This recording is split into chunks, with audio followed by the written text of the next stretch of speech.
जगन्नाथ मंदिर पुरुषोत्तम धाम है, पुरुषोत्तम क्षेत्र है। नील पर्वत के ऊपर जगन्नाथ जी का मंदिर बना हुआ है। इस मंदिर को निर्माण करने वाले इंद्रदुम्न महाराज हैं। इंद्रदुम्न महाराज को पांचवा इंद्र की उपाख्या कहा गया है और वो उज्जैन के राजा थे, जगन्नाथपुरी में बसे थे। उनके पत्नी का नाम गुंडीचा है। गुंडीचा महारानी ने भगवान का जो श्री विग्रह बना परम ब्रह्म के रूप में, तो वही गुंडीचा मंदिर में ही भगवान ने अपने स्वरूप का बदला। पहले नील माधव के रूप में थे, अब जैसे इन्होंने चर्चा किया नील माधव के रूप में उन्होंने अपने शरीर का कलियुग में परम ब्रह्म का रूप को धारण किया। उसी से ऐसा माना गया है, जो 21 पंडित ने उनका स्व विग्रह का निर्माण किया और उन्होंने जब लकड़ी का आवास, ब्राह्मण थे, तो जब बोले ब्रह्म हत्या का दोष लगेगा, और उन्होंने जब दरवाजा खोला, जगन्नाथ जी का आधा शरीर बना हुआ था। और गोस्वामी जी ने कहा, बिनु पग चलई सुनई बिनु काना, करो विधि कर्म करई विधि नाना। तो गुंडीचा महारानी को भगवान ने मौसी बनाया। तो उन्होंने कहा, आप तो श्री मंदिर के अंदर चले जाएंगे, परंतु हमारा पहचान क्या रहेगा? तो उन्होंने कहा कि आषाढ़ द्वितीया से नवदिवसीय यात्रा हम करेंगे मौसी, और इसीलिए उस नियम के हिसाब से जगन्नाथ जी का जो विधान है स्वयं जगन्नाथ जी के द्वारा निर्मित है। जगन्नाथ जी के मंदिर में घंटी नहीं रहती है, जगन्नाथ जी के पलक नहीं है, जगन्नाथ जी का दो आधा हाथ है, बलभद्र जी के दो हाथ है, सुभद्रा जी का हाथ ही नहीं है।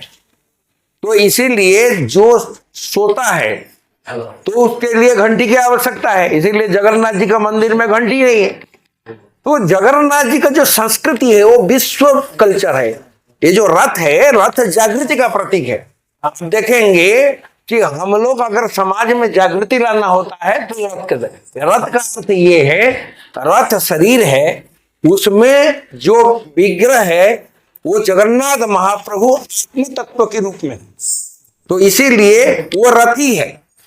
इस प्रकार के जगन्नाथ जी ने इसीलिए द्वितीया से, हम आपको बता दें कि जगन्नाथ, बलभद्र, सुभद्रा और चक्रराज सुदर्शन, ये 4 वेद का प्रतीक है।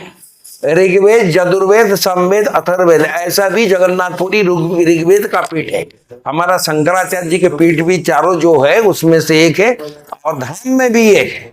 तो इसीलिए जगन्नाथ महाप्रभु, इसीलिए जगन्नाथ, बलभद्र, सुभद्रा और चक्रराज सुदर्शन, ये धर्म अर्थ काम मोक्ष का भी प्रतीक है। और अपन जब वेद की परिभाषा की दृष्टि से अगर जाएंगे, ईश्वर कौन है? ईश्वर आजन्मा है, न्यायकारी है, सर्वदेशी है, सर्वस्पर्शी है। इसीलिए आप देखेंगे उनका हाथ पैर भी नहीं है, परंतु विश्व का नियंता है। महाराज जी बैठे मंगलाचरण, मुखम करोति वाचालम पंगु लंघयति गिरिम यत्कृपाम तमं वंदे परमानंदम माधव। ऐसे जगन्नाथ महाप्रभु है, ऐसे जगन्नाथ भगवान का प्रशासन है। एक छोटा सा चीज देके मैं आपको विषय को समाप्त करूंगा। जगन्नाथ जी जैसे मनुष्य जैसे आचरण करते हैं, पुरुषोत्तम धाम जब 15वां अध्याय पढ़ेंगे तो आपको समझ में आएगा जगन्नाथ कैसे। मैं क्षर और अक्षर ब्रह्म से श्रेष्ठ। भगवान को बुखार आता है तो उनका वैद्य है, उनको ग्रह लगता है, वो जो ज्योति से ग्रह का पूजा भी करता है। भगवान को गर्मी लगता है तो चंदन क्रीड़ा करते हैं, ठंडी लगता है शीत वस्त्र धारण करते हैं। अगर मान लो 3 बजे भगवान का भोग लगता है, सुबह धनु संक्रांति से मकर संक्रांति से सुबह 5 बजे उनका भोग लगता है। आज भगवान दंत मंजन करते हैं और रोज रात को बासी खाते हैं।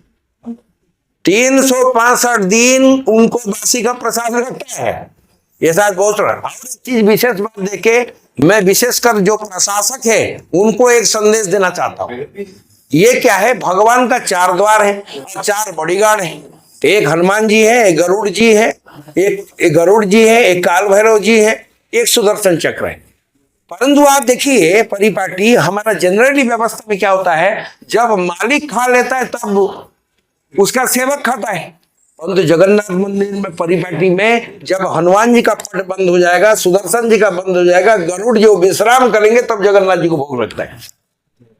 ये कितने, आप एक एक चीज को अगर व्यवस्था को देखेंगे वो व्यवस्था में। अब देखिए हम लोग वैदिक दृष्टि से अपन क्या करते, पंच यज्ञ करते, ब्रह्म यज्ञ, देव यज्ञ, पितृ यज्ञ, अतिथि यज्ञ, बलिवेशी यज्ञ। और बलिवेशी यज्ञ मतलब जो कीड़े मकोड़े रथ के नीचे चले आते भगवान का दर्शन करने के लिए, सभी आते। तो जब दर्शन करने के लिए वो आ जाते हैं, मर जाते हैं, एक अधर्पणा का रस्म होता है।